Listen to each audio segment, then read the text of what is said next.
La baie de Terre-de-Haut-Sainte, l'une des plus belles baies du monde. Vu du ciel, le départ de la 6e étape est un très bon départ pour la flotte des 37 canots engagés sur ce 10e TGVT. Après un court et technique chassé-croisé dans la baie, c'est le vainqueur de l'étape de la veille, à savoir Francis Rosé, le patron du canot Bleu Pearl, qui passe le premier la marque de parcours numéro 1, situé à Lansemire.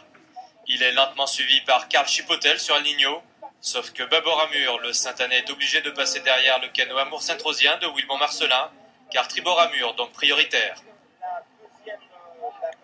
La progression des canots est lente. L'étape du jour, près de 17 nautiques sur le papier, promet d'être longue, très longue pour les patrons et les matelots.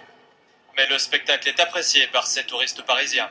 C'est la voile locale, authentique, traditionnelle, et c'est marrant à voir. Tu t'attendais à voir ce type de spectacle ici au Saint ? Ah non, je ne savais pas du tout que ça existait.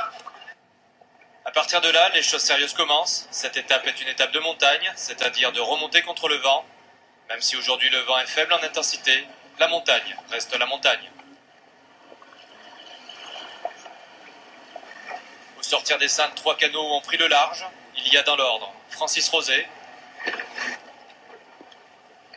Wilbon Marcelin et Charlie Vincent sur Yvon même. Mais à frôler la côte, le Saintois Alain Dabriou touche du vent et son câlin du matin lui aussi est déjà aux avant-postes.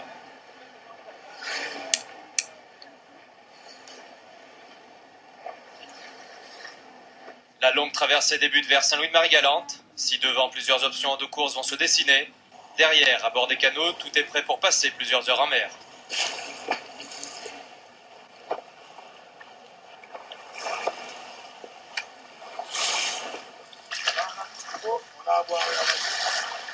On attend le vent. Tu vas venir ?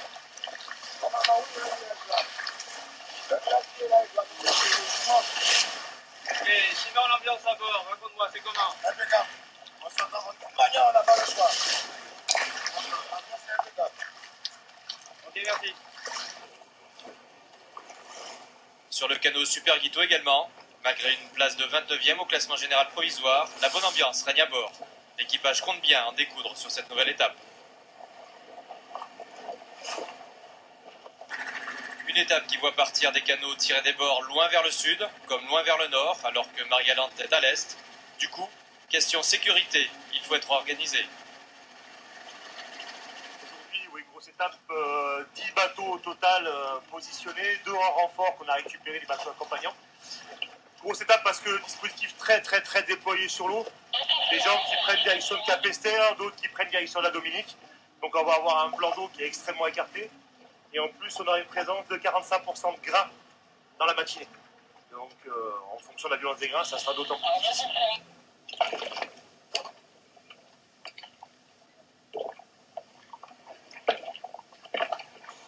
5 heures après le départ, le vent bascule au nord-est en se renforçant légèrement, ce qui permet à ceux de l'option nord de rallier les eaux marie-galantaises.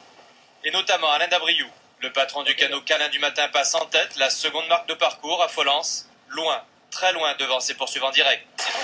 Vous reculez un petit peu. Voilà. Respectez.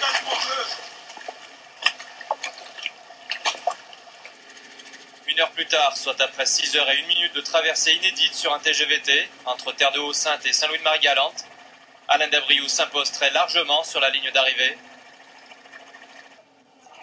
6 heures, donc, et 1 minute. 6 heures et 1 minute.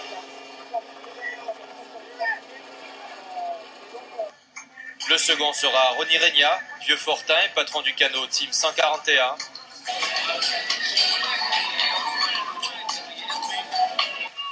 Et le troisième, Robert Berdier, pointois et patron du canot Volant là.